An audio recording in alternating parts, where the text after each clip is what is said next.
me trouve actuellement à Darya où le Hezbollah a organisé un press tour à destination des journalistes qui sont venus extrêmement nombreux. Juste derrière moi, le lieu d'une frappe israélienne qui aurait eu lieu il y a environ 2 jours. Ce qu'il faut savoir, c'est que la banlieue est en partie vidée de ses habitants qui ont décidé de fuir. D'autres sont toujours présents et ont été à nouveau sous le feu des bombardements israéliens la nuit dernière. Il y aurait eu environ 10 raids d'une violence telle qu'ils ont été entendus à travers toute la ville.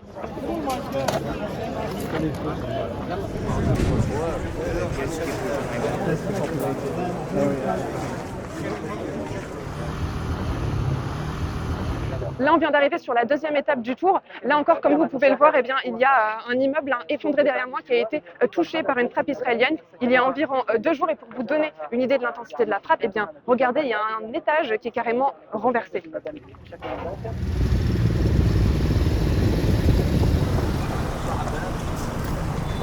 Là, on vient d'arriver sur le troisième site qui fait partie du press tour. Juste derrière moi, encore un autre immeuble qui a été frappé. On a pu accéder un peu plus à l'intérieur, mais ils nous ont demandé de partir assez rapidement parce qu'il y a des risques d'effondrement notamment.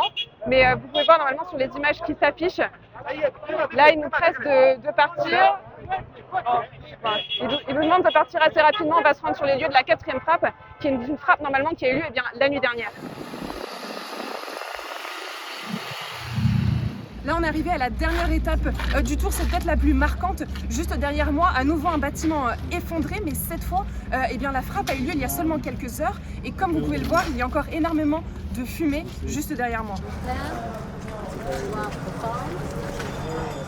Outre la fumée, il y a aussi une forte odeur qui se dégage. Il y a énormément de poussière encore partout. Vous pouvez le voir autour de moi, je vous montre un petit peu. Les dégâts, là, il y a 2 voitures, mais il y en a une un peu plus loin qui a été complètement soufflée et qui est retournée. On va essayer de s'approcher un petit peu, voir un petit peu comment ça se passe de ce côté-là. Alors, regardez les gravats qu'il y a au sol. Ça vous donne encore une fois une idée de l'intensité du souffle. Et toujours, comme vous pouvez le voir, énormément de journalistes qui sont sur place pour documenter les frappes israéliennes ici dans la banlieue sud de Beyrouth, Darya. Des frappes qui sont quasiment quotidiennes.